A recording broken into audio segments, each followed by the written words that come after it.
It was 11:45 p.m. on a Tuesday when the notification lit up my phone. It wasn't a drunk text from my sister, Chloe. It was a formal digital service of process. I opened the attachment and felt the air leave the room. Chloe wasn't just contesting our grandfather's will. She was suing me for fiduciary negligence. She demanded the entire estate to cover the debts of her failing fashion startup. I stared at the blue light reflecting in my glasses. The audacity wasn't just insulting. It was breathtaking. Before we open the evidence file, I want to know who I'm talking to. Drop a comment with your city and the current time where you are right now. Let's see how far this story travels. I didn't scream. I didn't throw my phone across the room. I didn't even call our parents, Nicole and Thomas, to ask if they knew their youngest daughter had just declared war on her own flesh and blood. In my line of work, we call that a tell. If I reacted, I would be giving them data. I would be letting them know that their strike had landed, that I was hurt, that I was scrambling. And I wasn't scrambling. I walked down the hallway to my home office. It's a space Chloe hates. She calls it sterile and soulless. I call it efficient.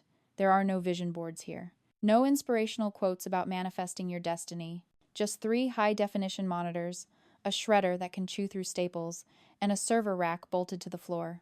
The air conditioning hums at a constant 68 degrees. It is cold, precise, and completely under my control. I sat in my ergonomically corrected chair and woke the screens. The blue light washed over my face, stripping away the warmth of the evening. Most people think silence is a void. They think it's an absence of action. They are wrong. Silence is a container. It is a strategic vacuum. When you don't react to an aggressor, they fill that silence with their own anxiety. They start guessing. Did she get it? Is she crying? Is she calling a lawyer? Is she coming over with a baseball bat? They project their own fears into the quiet, and while they are busy spinning out, I am busy working. I entered my 2-factor authentication code and accessed my secure personal server. I didn't have to search for the files. I didn't have to dig through old shoeboxes of receipts or scroll through thousands of emails. I had been preparing for this moment for 7 years, even if I hadn't admitted it to myself until tonight. I clicked on a folder I had created the day Chloe graduated from business school with a degree she barely earned, and a business plan written in crayon. The folder was named Project Golden Child. Inside, the subfolders were arranged chronologically. 2018, 2019, 2020. It was all there. The digital footprint of my sister's entire adult life, financed by the sister she just sued. I opened a fresh spreadsheet. I didn't feel like a sister anymore. I felt like a coroner. I was about to perform an autopsy on our relationship. I started typing. Date, amount, recipient, memo line. I began with the seed capital, the initial investment that was supposed to launch her luxury fashion brand.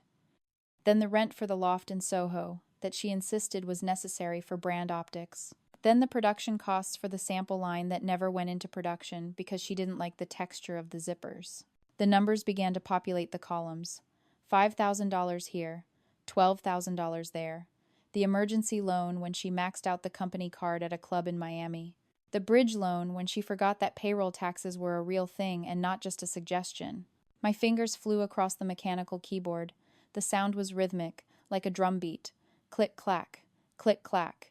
Every keystroke was a memory I had repressed. Every entry was a time I had said yes when I should have said no. Every dollar was a piece of my own life that I had carved off and fed to her ego. I watched the total sum at the bottom of the screen climb. It moved past 50,000, past 100,000. It kept climbing. Anger is a volatile fuel. It burns hot and fast, and it makes you sloppy. I wasn't angry. I was calculating. I was building a wall, brick by brick, receipt by receipt. They wanted a fight about feelings. They wanted to talk about emotional distress and family obligation. Fine, we could talk about that. But first, we were going to talk about the math. I worked through the night. I didn't feel tired. I felt a cold, terrifying clarity. By the time the sun started to bleed through the blinds, I had the first draft of the timeline. It wasn't just a list of debts. It was a map of their entitlement and my complicity. I saved the file. I leaned back in my chair and looked at the phone that was still silent on my desk. I hadn't sent a single text. I hadn't made a single sound. Let them think I'm weak. Let them think I'm scared.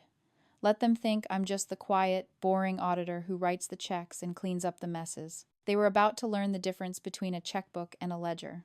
One is for spending, the other is for judgment. And court was now in session. The cursor blinked in the first cell of the spreadsheet. 2017, the year it all started. I typed in the first major figure, $45,000. Memo line, seed capital. I closed my eyes and the memory washed over me. Not as a hazy, nostalgic film, but with the sharp, high-definition clarity of a crime scene photo. We were in our parents' living room. Chloe was standing in front of the fireplace, pitching her vision. She didn't have a business plan. She had a mood board. It was covered in fabric swatches, magazine cutouts of Paris Fashion Week, and photos of influencers she wanted to be friends with. "It's not just clothing," she had said, her voice breathless with the kind of confidence that only exists in people who have never had to pay their own rent. "It's a movement. It's eco-conscious luxury for the digital nomad." My mother, Nicole, was beaming. My father, Thomas, was nodding as if he were listening to Steve Jobs unveil the iPhone. They looked at me. They didn't have the liquidity to fund a startup. They had leveraged themselves to the hilt to keep up appearances at the country club. But I had a signing bonus. I had savings. I had the steady, boring job at the firm. "Jasmine," my mother had said, resting a hand on my arm. The smell of her perfume, something floral and expensive that masked the scent of their impending insolvency, was suffocating. "You have the resources. Invest in your sister. She's going to be the next big thing.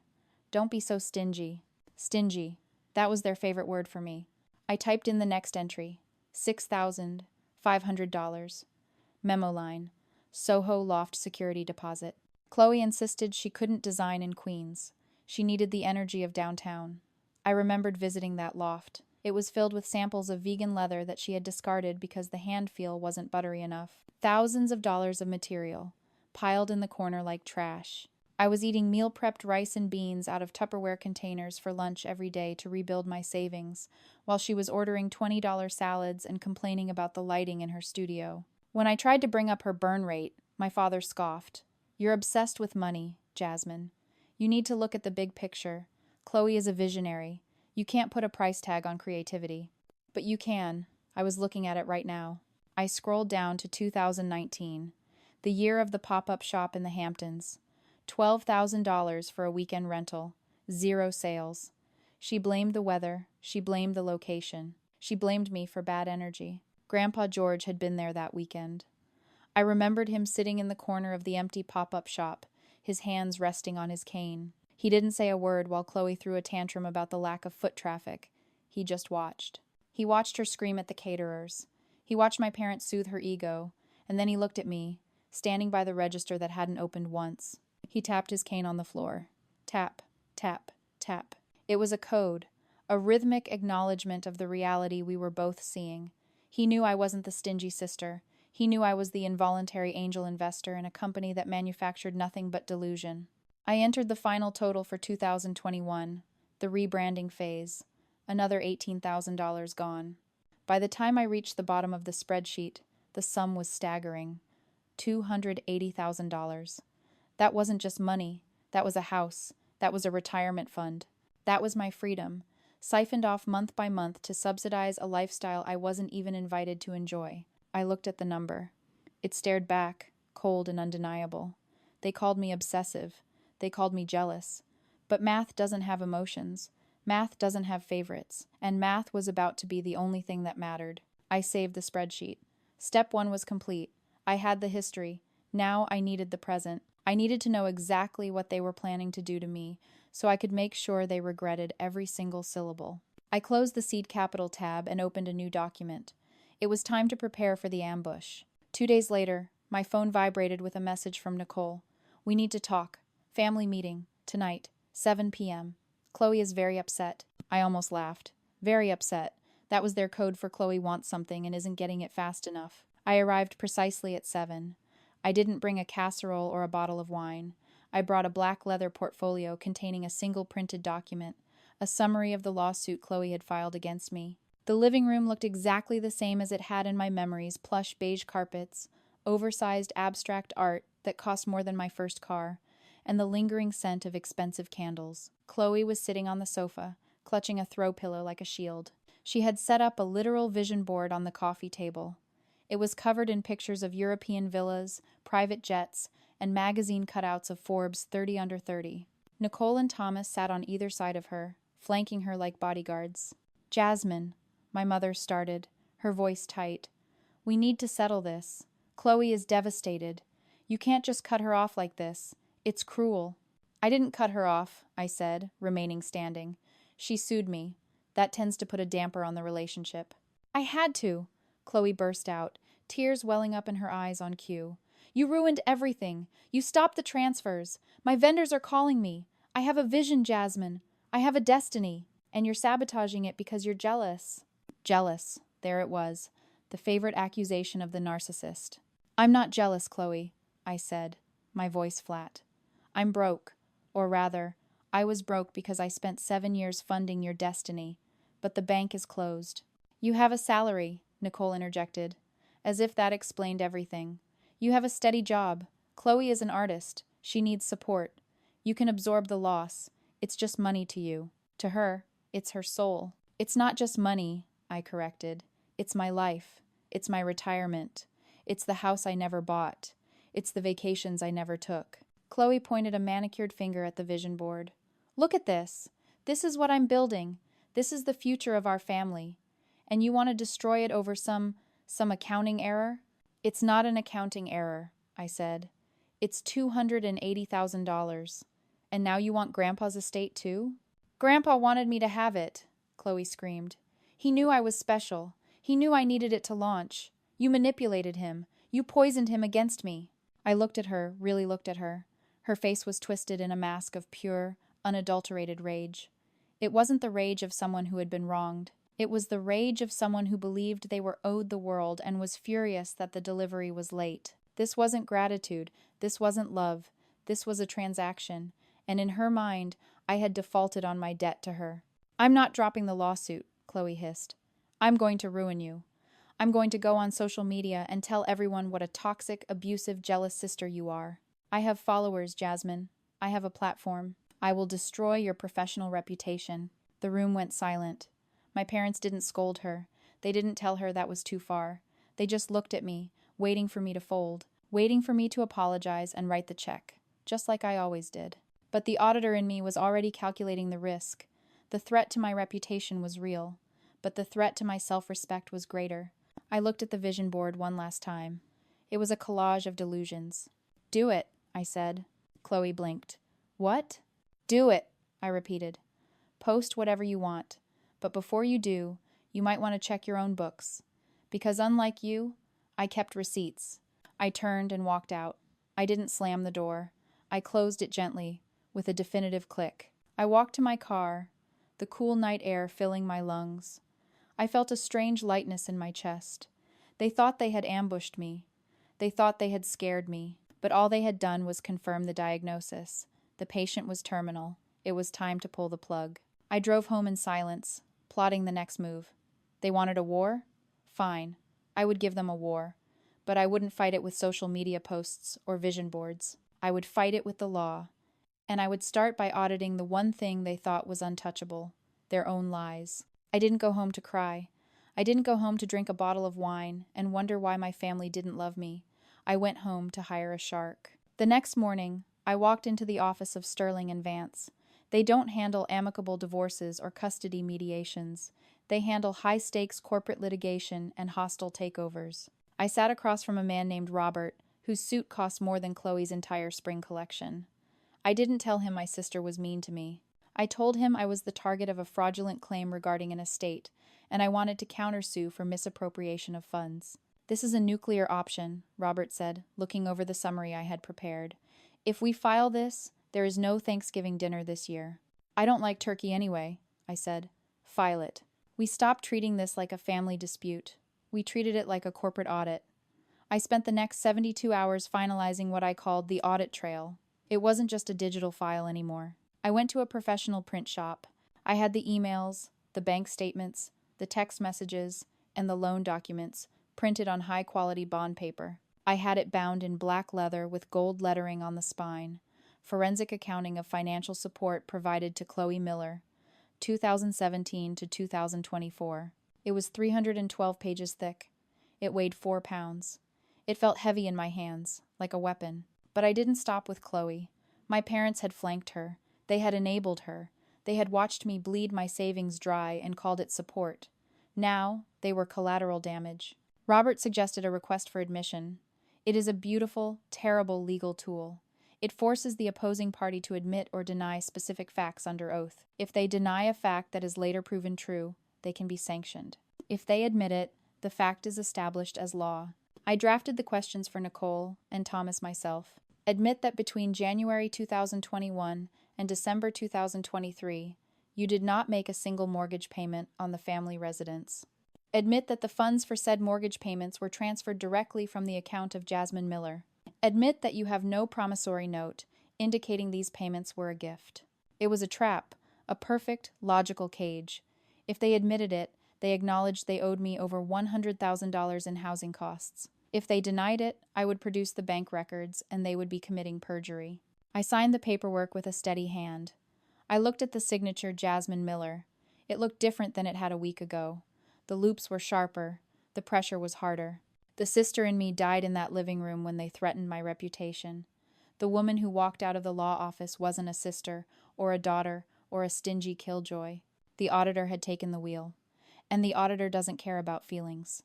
The auditor only cares about the truth. I had the courier service deliver the heavy black binder and the legal notices to my parents' house at dinner time. I wanted to interrupt their meal. I wanted to ruin their appetite. The war had moved from the living room to the courtroom, and I had just brought a tank to a knife fight. The discovery phase is usually boring. It's boxes of tax returns, emails about dinner plans, and passive-aggressive text messages. But not this time. This time, it was a treasure hunt. Robert and I were in the conference room at the firm, surrounded by boxes of Grandpa George's personal files. Chloe's lawyers had demanded full disclosure of our grandfather's estate records, hoping to find evidence that I had coerced him into changing his will. What they didn't realize was that Grandpa George was a retired judge. He didn't just keep records. He kept evidence. I was going through a box labeled 2019 miscellaneous when I found it.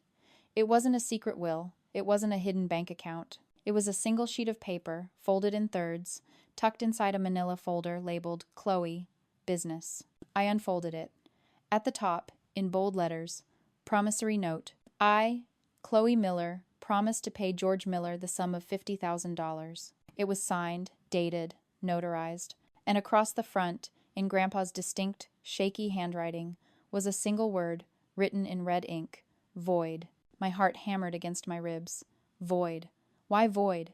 Had he forgiven the debt? Had he decided to gift it to her after all? I flipped the page. Stapled to the back was a handwritten note from Grandpa. Loan voided due to breach of contract. Funds were not used for business inventory as agreed. Funds were used to purchase personal vehicle, Range Rover. Trust amended to prevent further access. I felt a chill that had nothing to do with the office air conditioning. Grandpa knew. He had known for years. He hadn't just cut Chloe out because he liked me better. He had cut her out because she had stolen from him. Robert, I said, my voice steady, look at this. He came over and read the document. A slow, shark-like smile spread across his face. Well, he said, that changes the narrative. But we weren't done. The audit trail I had compiled was comprehensive, but it lacked one crucial element, the why. Why was Chloe so desperate? Why was she suing for the estate now, when her brand was supposedly thriving? I went back to the financial records. I started cross-referencing Chloe's company expenses with public filings. I pulled up the SEC database. I searched for Chloe Miller Designs. Nothing. Then I searched for the holding company listed on her invoices, Miller Vance Holdings. There it was. A Form D filing. Notice of exempt offering of securities. I clicked on the document. My eyes scanned the names of the executive officers. Chloe Miller, CEO, and there, listed as Chief Financial Officer, Silent Partner, Jasmine Miller. The room spun. I grabbed the edge of the table. I wasn't an officer. I wasn't a partner. I had never signed a single piece of paper for her company. I looked at the signature on the digital filing. It was a clumsy forgery of my own signature, the old one, the one with the soft loops I used before I became an auditor. Chloe hadn't just borrowed money. She hadn't just wasted my savings. She had used my name, my credentials, my professional license to solicit investors. She had raised over $1 million from private equity investors by claiming that a certified forensic auditor was overseeing the books. This wasn't just a family dispute. This wasn't even civil fraud. This was federal securities fraud. I looked at Robert. He was already on his phone, likely calling a forensic handwriting expert. "Grandpa tried to protect her," I whispered. "That's why he voided the loan. That's why he locked the trust. He wasn't punishing her. He was trying to stop her before she went to prison." "Sometimes you lock the door to keep the thief out," I said, remembering something Grandpa had told me years ago. "Sometimes you lock it to keep the child in." Chloe had broken the lock, and now she was going to have to face the wolves she had invited in. I closed the file. The sadness I had felt for my sister, the lingering, pathetic hope that maybe she was just misguided, evaporated. It was replaced by the cold, hard resolve of the auditor. She had forged my name. She had risked my license.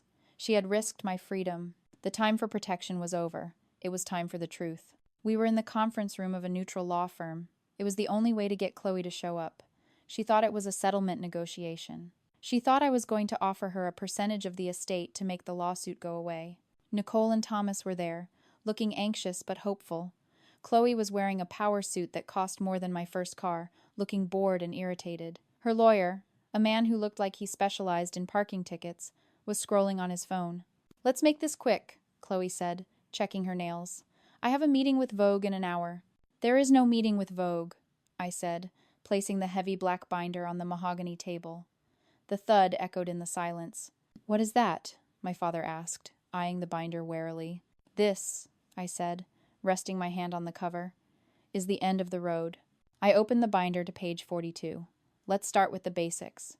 Business expense, $15,000 for a market research trip to Tulum. I looked at Chloe. "Interestingly, your Instagram feed from that week shows you at a bachelorette party for your friend, Sarah." Chloe rolled her eyes.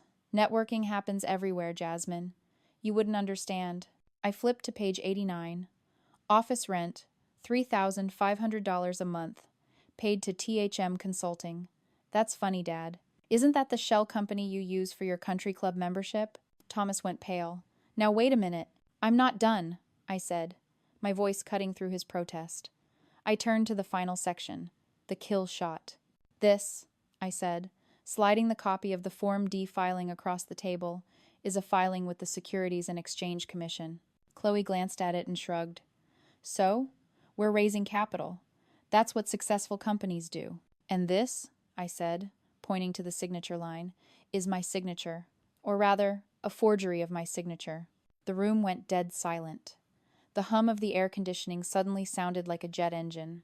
"I never signed this," I said, looking directly at my sister. "I never agreed to be your CFO. I never agreed to be a silent partner. And I certainly never agreed to verify your financials to private equity investors." Chloe's lawyer finally looked up from his phone. He snatched the paper, read it, and then looked at his client with horror. "Is this true?" Chloe tried to laugh it off. "It was just a placeholder. Jasmine was going to sign it eventually. We just needed to get the filing in before the deadline." "That's securities fraud," her lawyer whispered. "That's federal prison." Chloe's smug mask finally cracked. "You wouldn't," she whispered, looking at me. "I'm your sister. You sued me," I reminded her. "You tried to destroy my reputation.